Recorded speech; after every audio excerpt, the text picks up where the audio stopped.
В Алдане отметили День призывника. Главными гостями праздника стали старшеклассники и студенты. Основной целью мероприятия является повышение престижа армейской службы. Татьяна Вахтина продолжит.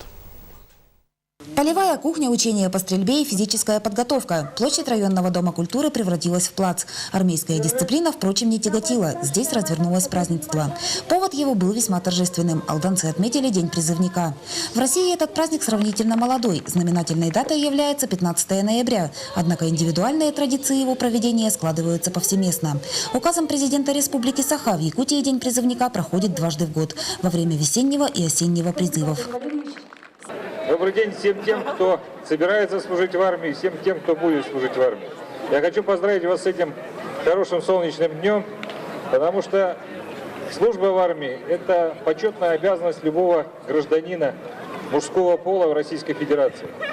Звучали приветственные речи представителей власти и общественных организаций, звенели песни и кружились танцы. Чуть поодаль от всеобщего веселья, словно прикрывая тыл, выстроились представители силовых структур и спецслужб, стражи интересов Родины и общества, для которых есть дело жизни.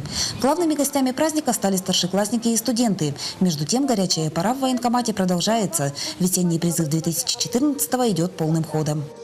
Мы отправили уже 19 человек, завтра планируем еще 4.